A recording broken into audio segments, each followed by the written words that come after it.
ruthlessly slaughtered as the Khmer Rouge repressed all freedom of speech in order to uphold their vile community moral standards. As Yale University reports, quote, individual freedom of thought was viewed as a threat to the party's control and over people's lives. If people thought about individual benefits, then they would be unwilling to submit to the demands of a party that gave no material reward for their efforts. Thus, the need to control freedom of thought and expression was key to the party's ideology, end quote.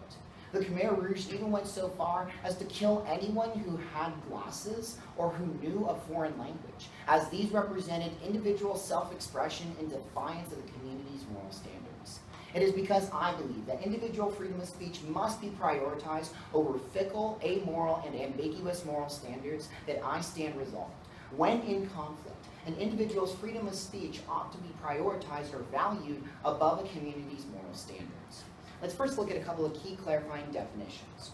Freedom of speech is defined by the Encyclopedia Britannica as the right as stated in the First and 14th Amendments to the Constitution of the United States to express information, ideas, and opinions free of government restrictions based on content. And community is defined by Oxford Dictionary as a group of people living in the same place or having a particular characteristic in common.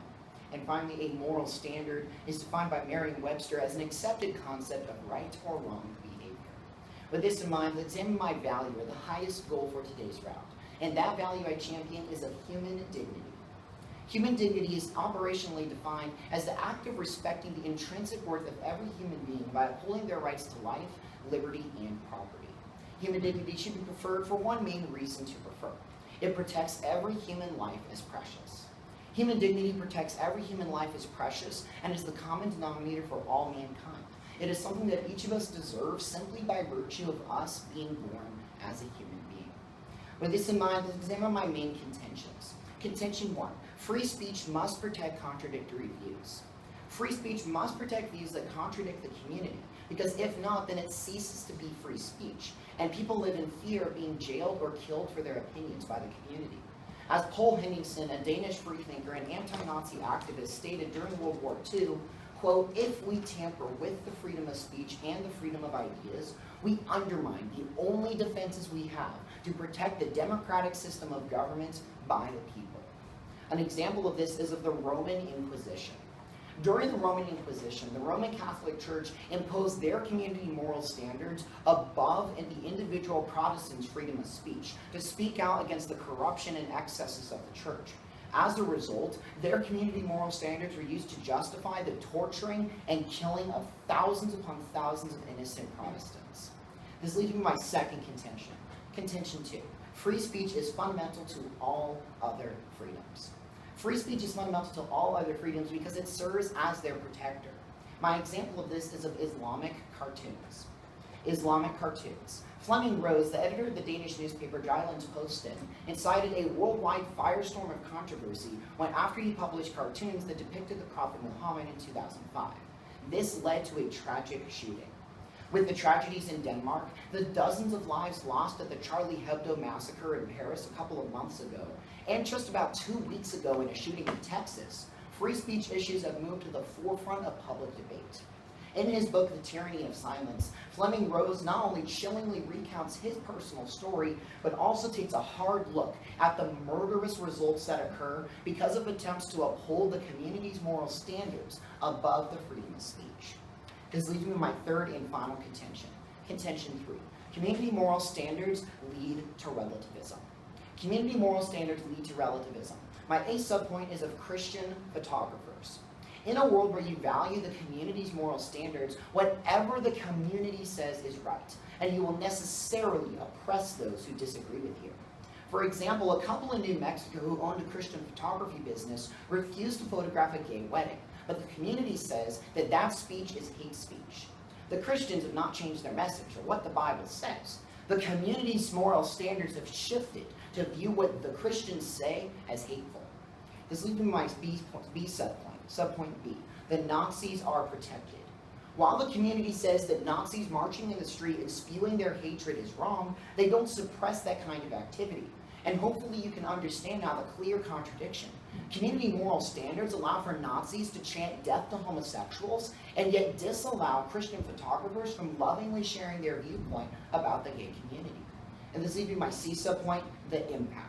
That valuing the negative side leads to moral inconsistency. Impact, moral inconsistency. If you vote for the negative side, you have standards that are completely inconsistent. A moving target and moving goalpost when it comes to what is right and what is wrong. Overall, what this debate round boils down to is this. The Khmer Rouge instituted their community moral standards to suppress individual self-expression and freedom of speech. Are you going to side with the bullets of the Khmer Rouge, or are you going to side with the bravery of those who use their speech to speak out against these atrocities? Thank you, and I now stand open for cross-examination.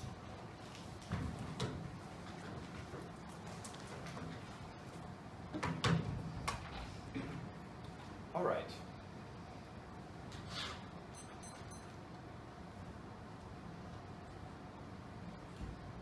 My judges are ready.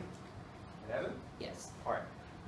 Let's get this thing on the road. All right. I have a couple questions, beginning with your definition of free speech. Now, this is basically coming from the First Amendment, correct? The right to speak. First and 14th Amendments of the Constitution. Okay, yeah, pretty much. Okay. How many communities would you say exist in the world? More than one, or just one? I would say that there's a general world community, but there's also like thousands upon thousands of individual communities. Okay, and it's just my question. Let's talk about moral standards. Now, a community, we can break down to common and unity. That's what we're talking about, a group of people that have a common sense of unity within it.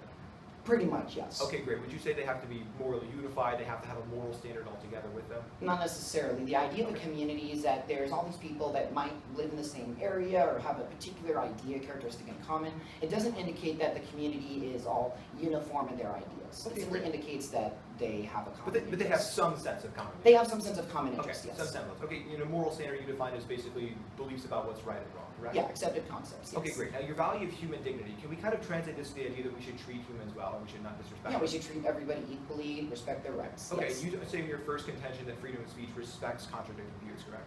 Free speech must protect contradictory views. Okay, so let's say that if I did not respect human dignity, and I think what would be awesome to do would be to shout fire in a crowded theater, should I be allowed to express that idea of disrespect human dignity? No, because as the United States Supreme Court has ruled, that individual self-expression does not constitute the free and fair use of speech. What if I live in one of the other 199 countries in the world?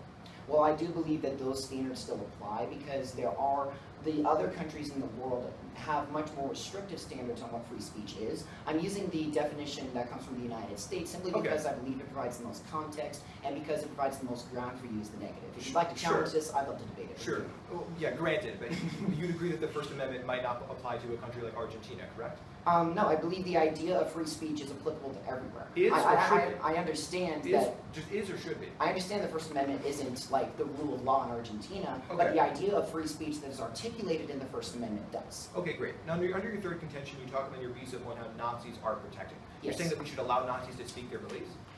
What I'm saying here is that the community's moral standards disallow Christians from speaking and allow Nazis to speak. I think that we should be allowing some extremist groups to have some sway with what they say. However, freedom of speech counteracts this because we are able to speak out against those who hold extremist beliefs. Okay, great. So if a Nazi says, hey, I'm going to threaten to bomb a preschool, they should be allowed to express that opinion? No, because again, that's under the First Amendment, not constituting free and fair speech. Can you ever possibly abuse free speech? Yes. Okay, great. Can you give me one example? Sure. I believe that a good example of abusing free speech would be using your speech to bully another individual. Okay, should we be allowed to restrict that free speech?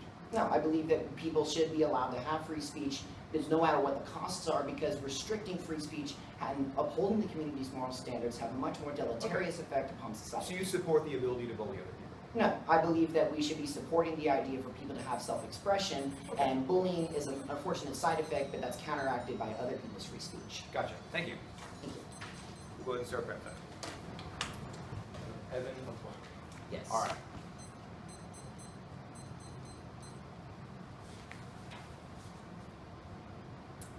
All right. My opponent is focused primarily on free speech as it relates to what we say. And a lot of times, this makes sense. I mean, we mostly think of free speech as the idea that someone can express their ideology to the world. And looking just at the surface, it appears that this is all there is. But plot twist, there are actually 4 distinct facets to free speech. It's because I believe communities must always offer restriction in at least one of these 4 ways that I'd ask you to consider voting negative. Now, before we look at this 4 facets idea, I want to briefly analyze the definitions. I'm not really going to be disagreeing with them as much as I am clarifying them. Now, we agree with the community moral standard definition. That's totally fine. Under free speech, he says it's the right under the First and the Fourth Amendment. So the first thing I want you to remember is only in America. Now, my opponent concedes that there is more than one community in the world, as he utters thousands. Yet his definition only works for one of them, the American community. With 200 countries in the world, we cannot use a definition that's only supported by that constitutional amendment. But the second thing I want you to remember, you can tag as case term. You see, communities impose these standards. We're the ones who impose these community moral standards to offer the First Amendment restrictions on free speech in the first place. So first off, his definition wouldn't work for the entire world. And the second thing is that these are already imposed by community moral standards. We believe it's not right and wrong to bully someone, so we restrict that. We believe it's wrong for you to shout fire in a crowded theater as a community, so we restrict that. We believe it's wrong for you to utter death threats to other people, so we restrict that. These are all examples of community moral standards being applied to his definition. So yeah, he's already supported the negative world. Let's look at his value. Now, he gives you a value of human dignity. We can agree here. I just want to let you know we're totally fine with the value. We're talking about treating people nicely, and it's going to be my position that freedom of speech actually undermines that. But I want to give you 2 points of res analysis before we dive further. You can tag the first res analysis point as society reflects its morality. Now, the laws of a society show what its moral standards are. For example, America guarantees a legal right to vote. That's based on moral standards like equality and fairness. America has a ban on murder because it has a moral standard that life is precious. So legal and moral standards usually, if not always, overlap. My second res analysis point you can tag as 4 facets. Now, because this is LD, let's pretend that I'm a socialist and I hate big corporations. How would free speech work in this instance? Let me encourage you to write these 4 things down because they're going to be super important later on. First, there's the what you say. Take the idea that corporations are greedy. Second, there's the how you say it. Could I loudly demonize corporate managers and threaten them with violence? Third, there's the when you say it. Could I say it late at night, perhaps disturbing the peace and keeping other people awake? Fourth, there's the where you say it. Could I say it in a church, a grocery store, a library, a funeral, or even that manager's house? Now, you might be wondering, what do the how, the when, and the where have to do with free speech? I want you to remember something very important. Now, Evan's probably going to get up and say that no, speech is just the ability to express an idea. But I would challenge you to think about this question. If the government said you can say whatever you want, but only in a broom closet in Oklahoma on March Thursdays between the hour of 7 to 8 p.m., we would not call that free speech. There are 4 distinct facets to free speech, and I want you to remember this even further. Most of the conflict between free speech and community moral standards is not between the idea being expressed and the community's beliefs. It's between the manner in which we express that. That drunk guy at the park that we've probably all seen is not getting booked because his ideologies are offensive to the community, but because the way that he is expressing them, the manner and the time and the place are all inappropriate. Thus, they restrict it. Now, following our understanding of the resolution, we understand the value. We're trying to treat people nicely with human dignity. We're going to agree on the value here. But I want to give you my first contention, and then my only contention, and then I'll respond to Evans. The first contention is that freedom of speech undermines general welfare. Now, every society in history has imposed common sense restraints on freedom of speech in order to function. Here's an example. Application, criticizing the movie Interstellar. Now, though the movie Interstellar was generally met with rave reviews, it does have its detractors, like Scott Mendelson, who wrote in a Forbes magazine that it, quote, doesn't quite hold together as a movie. Now, Scott's freedom to speak that in a private magazine is perfectly acceptable, but there are ways he could have taken it wrong in any of the 4 facets. First, he could have changed what he said from the respectful Interstellar doesn't hold together to the not so respectful, I'm going to kill Matthew McConaughey for starring in this movie. Second, he could have changed how he expressed it from publishing a bad review to shouting about what a bad movie it was while handing out crossbows on the street corner. That would take a dark turn that very clearly violates human dignity. Third, he could have changed when he expressed it. For example, waving an anti-Interstellar sign and shouting slogans in front of a mall during lunch would probably be fine, but not in the middle of the night keeping up all of the babies in the nearby suburb. Fourth, he could have changed where he said it. Imagine Matthew McConaughey waking up for a midnight snack to see Scott Mendelson in his apartment with a finger pointed and shouting, Interstellar doesn't hold together as a movie. That would again take a dark turn that very clearly violates human dignity. So that's 4 distinct ways that free speech is limited. Scott Mendelson is entitled to his opinion and can say what he likes, but only within those 4 common restraints. This is not one way to vote negative, it is 4. Until Evan can show you how free speech should override community moral standards in these facets, then he's not actually affirming the resolution.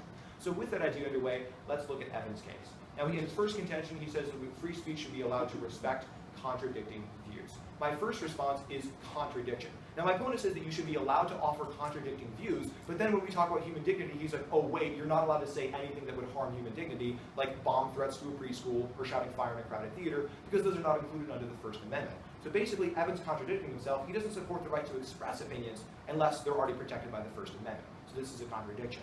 My second response, you can tag as necessary. Now, he's going to talk in his applications about the Roman Inquisition and about Christian photographers and these fringe examples where a community went awry and started restricting free speech. But I want you to remember that no matter how many examples he shows you of community moral standards going a little bit awry, which is going to happen, people have different opinions and sometimes will make mistakes, they're always going to be necessary. That's the word we have to remember. Just because we see a couple of cars explode doesn't mean we should never own a vehicle. At the end of the day, he can bring up as many examples of train wrecks and car crashes and plane crashes, but if I have to get from point A to point B, if I have to fly to San Diego, or in this instance, restrict free speech, then we're going to have to value community moral standards above free speech, and one of those four ways.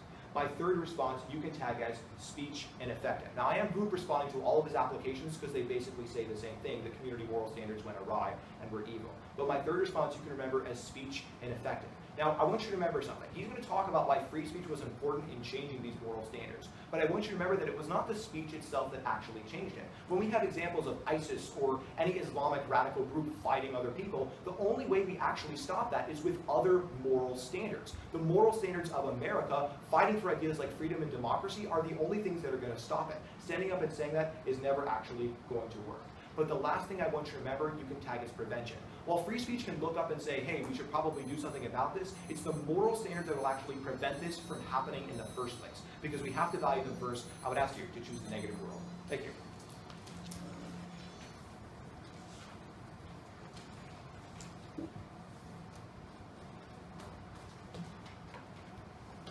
All right.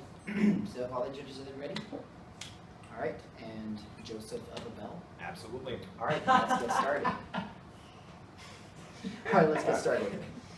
All right, Mr. Abell, congratulations on making it so far here to NITOC. Props to you as well. All right, now first, looking at your resolutional analysis, you say that society reflects morality, correct? Yep. You're basically saying that laws are put in place and that reflects what the community moral standards are. Based on your definition, yes. Sure. Now, do laws themselves always necessarily reflect what the community believes? When it is the community's moral standard, meaning what they generally believe. Yes, like so do laws always necessarily reflect what the community believes? When they're reflective of democracy like they are in America, absolutely. Okay, so let's take, for example, the ruling in Roe versus Wade. Despite the fact that the community largely believes that abortion is wrong, we still have laws that allow abortion on the books. Would you say, therefore, that this is a result of community moral standards? Oh, I wouldn't say that every single law in the books is always going to be exactly reflective of the people. We don't run a pure democracy. But we all generally agree that bullying is a bad thing, that we shouldn't be allowed to shout fire in a crowded theater. So the relevant laws are and so therefore you'd agree that although there is a correlation, the laws are not equivalent to the community's moral standards. The only laws that are relevant in this debate around are dealing with free speech. And we all generally agree that you shouldn't be allowed to abuse it by uttering bomb threats. Okay. Now looking under your second point, you talked about the four facets of free speech and how community moral standards restrict on what you say, how you say things, when you say it, and where you say it, correct? For every way we say it, there's always another four that it's restricting. Okay. And then looking under your contention one, you presented the idea of criticizing Interstellar. And you're saying that freedom of speech violated the general welfare in this instance. Yeah, that's just an example of which it could be used. Now, did any individual, was anybody significantly harmed in this example? Their human dignity was undermined. We shouldn't be allowed to express views that but what did anybody actually have, was there any loss of life? Was there any loss of money? Was there any significant impact that came from this person's speech? Unless your name is Harry Potter, you can't technically use your words to kill other people. All right. Very cool. You can cause plenty of damage, though. That's good to know. I'll be sure to all my remember blood, that. I'll do it. All right. Now, looking under your response to contention one, you first of all discussed that I had a contradiction. I said that, well, we can only talk about the freedom of speech that's good, correct? Correct. That's what you're saying. Now, looking under your next response, you said that community moral standards are necessary. Now, would you say that in the example of the Roman Inquisition, it was necessary for the Roman Catholic Church to disagree with the Protestants in the way they did? Not every single time, but it was necessary for to restrict at least one of those four facets. For example, Galileo or whoever was fighting the Catholic standards could not express their ideas exactly as they wanted, exactly where they wanted. Okay, so it was okay for the Roman Catholic Church to jail Galileo for spreading his ideas on the heliocentric. No, I'm not saying the community moral standards are always going to be perfect, but they would have a right to restrict what he said, how he said, when he said, where he said it, if he was abusing that. So Galileo did, you're arguing that Galileo abused his heliocentric. I'm arguing that you're being outweighed. For every single example that we say something, there's another 4 or 5 ways that it's going to be limited. All right, and we're not allowed to looks like we're out of time, so no further questions. Okay, great.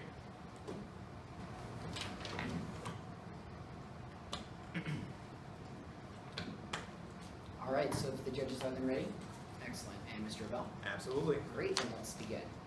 So let's first look at the definition. Now, he said that he was clarifying that we're only looking at America, and he gave a case term. Under America, my response is of no counter definition. No counter definition. Pretty simple. He agreed with the definition, so if he's complaining about the fact that it's only looking at America, he should have produced a counter. Under the next response, he said that there's a case term that community moral standards impose standards. My first response is of not restricting speech. Not restricting speech. The community moral standards are not restricting the speech in the Constitution. They're restricting these ideas, and they're calling them not speech. They're saying this is not part of freedom of speech, and this isn't really resolutional.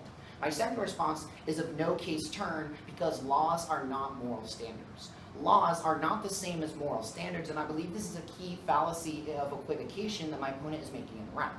A law does not necessarily agree with what the majority of the community actually believes. Therefore, this really isn't a case term. Looking into the next point, he brought up under my contention that, well, it's a contradiction. My response is of no contradiction. No contradiction. I'm discussing the idea of freedom of speech as expression of ideas in a safe manner. Now, you can say what you want about like socialism, communism, etc., as long as you're not threatening anybody else, as long as you're not actually doing so in a bad manner. This does allow for hateful speech, this does allow for other ideas, but freedom of speech is worth the costs of protecting it, because when we uphold moral standards as higher, it leads to devastating consequences. Under the next response, he said that community moral standards are necessary. My response is that they are not necessary. They're not necessary because, again, laws are not the same as moral standards. Community moral standards are not necessary to protect human dignity, but freedom of speech is. His next response is that speech is ineffective without community moral standards. My response is that speech is what changes the moral standards for the better. Speech is the mechanism that you must prefer as the judge in order to be able to gain that access of benefits from moral standards. Because it's the speech that is what individuals use to transform the moral standards of a community. Under his next response, he said, well, look at prevention. Community moral standards prevent. My response is that this is a bad thing. A bad thing. Community moral standards squelch individual self-expression. They stop this from occurring. Now, he's going to come up and say, well, it stops bad things from happening. It stops the good from happening as well. Now, let's look at under his case. He said under his resolutional analysis that society reflects morality, and please cross-apply the point I said that laws do not equal community moral standards. This is a very key point, because he's going to come up and say that, well, laws reflect the moral standards. But this doesn't disprove the resolution. This simply goes to show that, yeah, there's some laws that may or may not restrict speech. This doesn't disprove the resolution as a whole. Under his second resume point, he talked about these 4 facets. 2 responses. First of all, doesn't disprove resolution. Sure, there's these 4 facets that free speech may or may not be limited in certain examples. This doesn't disprove the resolution on its face. My second response is that moral standards in minority. Community moral standards are preferred in a minority of instances. These laws that he keeps talking about aren't disproving the resolution. They're only limiting freedom of speech, even if you give that it is limiting freedom of speech, in a small minority of examples. Other than these 4 restrictions, freedom of speech is pretty much preferred out in the open by our society, and for that I am enormously grateful. Under his contention 1, he discussed criticizing Interstellar. 3 responses. First of all, not speech. Not speech. This is not falling within the realm of freedom of speech as defined by my definition. My second response is of no impact. No impact. Even if he wins this argument, it really has no impact. I mean, criticizing Interstellar versus 2 million Cambodians dead, I think you should weigh the impacts. My third response is that my examples far outweigh. My examples far outweigh, because we're talking about the clear conflict between freedom of speech being squelched by moral standards. And my contention 3, I believe, is really important, because it goes to show the moral relativism that results when you cast your ballot for the negative. So it is all for all these reasons that I hope you'll side with freedom of speech. Thank you. My judges are ready? And Evan? Yes. All right, then we'll go in. Based on the world that Evan's ideal look at free speech only works when community moral standards support that expression, I would ask you to vote for the negative side. We're going to cover a few points of clarification, and then we're going to get to 3 or 4 central voting issues. The first point of clarification you can tag as the definition. Now, Evan said, well, you didn't counter-define, so you can't win the definition debate. I want to add the freedom of speech is not exactly something that we need a formal definition for. We understand it's the freedom to express your opinions, and that's what he adds. But that caveat of adding the First Amendment is not real world. Evan never responds to the fact that this only includes 1 out of 199 countries that currently exist in the world. So you can't count the First Amendment and apply it to every single community. He's looking only at 1 out of the rest. We understand we are talking about the freedom to speak your ideas. That is what we're talking about in today's debate round. There aren't any inherent restrictions on free speech. You can talk about America all he likes, but that's the second thing I want you to remember under this clarification point, no warrant. Now my opponent says they're not restricting speech, they're changing the definition. They're absolutely restricting the freedom to speak. I can't bully other people. I can't shout fire in a crowded theater. I'm utterly limited in what I'm allowed to speak. He's going to get up in the next speech and say they're changing the definition. No, they are restricting freedom of speech by changing the definition. They change what it means to speak an idea and limit what I'm allowed to say. This is just basic common sense. Let's look to the second point of clarification. You can tag this as reflection. Now, Evan gets up and says that laws do not reflect moral standards, but you're not going to vote for that argument because he gives absolutely no warrant. He says laws don't reflect moral standards, but never responds to the fact that in America, we reflect a democratic viewpoint of law, generally speaking. Evan's going to get up and say Roe versus Wade, Roe versus Wade. We didn't all agree on that. I agree that not every law on the books is always going to exactly reflect our opinions. We don't have a pure democracy. But the laws that are relevant to free speech, like you should not be allowed to threaten to bomb a preschool, you should not be allowed to threaten to assassinate the president, you should not be allowed to shout fire in a crowded theater, are generally agreed upon by the American people. We don't have huge court cases currently deciding these issues. No candidates getting up and like, well, I'm going to support the right to shout fire in a crowded theater, and the left are like, absolutely not. Of course not. It's not a divisive issue. We all support this. The laws reflect the morality. I did not say laws equal morality every time. I said they are a reflection. Ever never disproves this point, and in fact, when looking at America, we see that's exactly the case. Let's look to a couple of voting issues. The first voting issue you can tag as necessary. Now, when he responds to my case, he says, no, they're not necessary at all. But Evan forgets the fact that speech is only going to work when the moral standards of the community support it. When we just have an idea and we're trying to fight someone else with our own ideas, it's never going to solve any sort of problem. Galileo's speech sure was a mechanism for eventual change, but it was the moral standards of a counter community, the people that supported Galileo, that ever ended up stopping the problem. Evan forgets that we have to restrict speech on what we say, how we say it, when we say it, and where we say it for it ever to be effective. He needs to show you how free speech should override all of these 4 facets. Remember, when he gets up in the next speech and talks about the success stories of free speech only is effective when the community moral standards support it. When they're in conflict with the community moral standard, the speech alone is ineffective. It's the counter moral standards of either America or a community that supports that speech that's ever going to cause real change.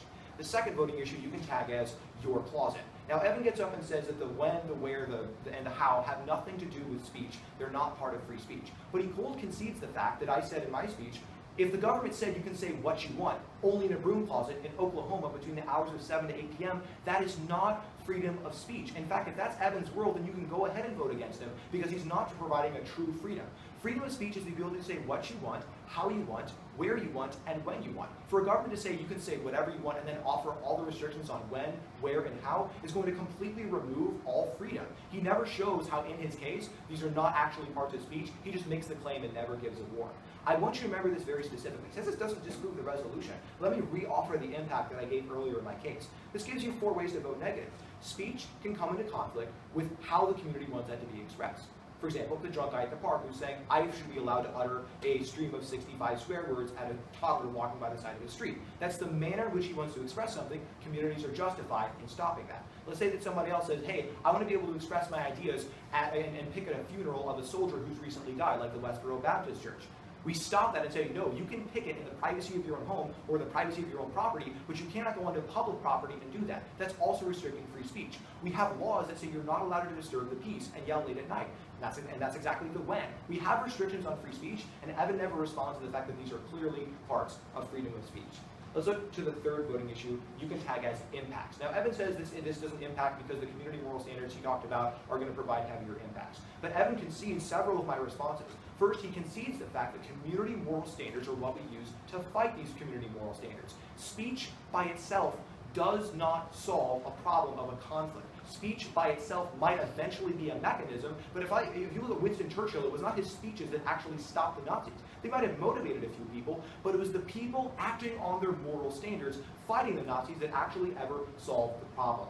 Let's look to the fourth voting issue you can tag as rare conflict. As I pointed out, Evan's just looking to the fringe examples of where someone suppresses an ideology. He forgets the fact that in every single case, like, can you imagine how many people get arrested for disturbing the peace versus how many communities are like, you're not allowed to express that idea? The largest part of the resolution is dealing with how we express things, where we express things, and when we express things. But the last and the final voting issue is perhaps the most crucial. You can tag this as prevention. Now, as he talked about, it's a mechanism by which we might induce change. But he cold concedes the fact that the community moral standards prevent this from happening in the first place by reflecting laws. You can remember that he didn't give a warrant for why laws don't reflect morality. Speech might be able to say, hey, there's a problem here, we should do something about it. But it's the community moral standards that actually stop this from taking place in the first instance. There are 4 ways to vote negative. Communities have to restrict one of these 4 facets. Until he shows that they can override all of them, he does not deserve your ballot. Thank you. Okay. If the judges are then ready. All right, and Mr. Abell. Yep. Great, then let us begin. I'd like to remind you with the narrative that I began this round with. That was of the Khmer Rouge. The Khmer Rouge used their community moral standards to suppress individual self-expression, and that's how their society was so deleterious to human dignity. Ultimately, what Joseph is discussing is only a minority of examples, not considering the full context of this year's resolution. And so although he sounds very persuasive in many of his points, understand and realize that he's only looking at the small part of the picture. He's not looking at the big picture of what this resolution means. And so this leads me to my first voting issue. Speech is the vehicle for changing moral standards. Speech is the vehicle that we use to change moral standards. Now, I don't believe he specifically responded to this idea. What he simply said was that, well, speech is reactionary, community moral standards are preventative, and that's a good thing. However, he completely cold conceded my response that community moral standards being a preventative measure are bad. It's bad because if you're using your community moral standards to just suppress those who disagree with you and who might be dangerous to society, that's a very dangerous precedent. What if the community starts viewing like conservative opinions as being wrong, and they use like the NSA to start, hunting down conservatives? That's something that might happen under my opponent's view. But with my view, you have the ability to change the community's moral standards through free speech, which is something that my opponent largely ignored. My second voting issue, the impact of this is that freedom of speech must be preferred. So the impact of this voting issue is that freedom of speech must be preferred. My second voting issue is that community moral standards in a minority of the time. Community moral standards in a minority of the time. It's not my burden to prove that community moral standards must never be preferred. I do agree, there are some reasonable limits. However, he cold conceded my response under his resolutional analysis point 2 that this is only a minority of instances. Even if you agree that freedom of speech is restricted in all these ways, this is only a minority of the time. Our society largely leaves freedom of speech unrestricted. Look at the First Amendment text where it says that the right to free speech shall not be abridged. This is only a minority of the time, and because he cold concedes this response, he cannot win on this argument. My impact to this is that the resolution has not been disproven. The resolution has not been disproven. My third voting issue is that freedom of speech upholds human dignity, but community moral standards do not. Free speech upholds my value, but community moral standards do not. Note that he does not have a single real-world application which shows that community moral standards actually are a positive influence in upholding to human dignity. He only shows how it negatively restricts freedom of speech. This is important. My impact of this is that the resolution has been proven true.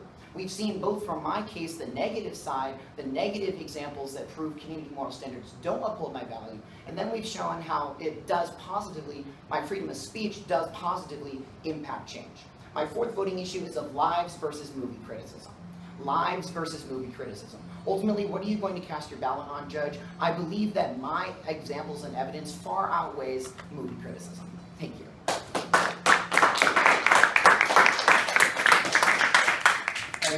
Good job. Why don't we ever warn concede anything? I know, right? Thank you so much for coming and taking the time to judge, ma'am. Thanks for I judging. appreciate your judgment, sir. Thank you. Thank you so much for coming and judging, ma'am. Thanks for judging, man. Appreciate it.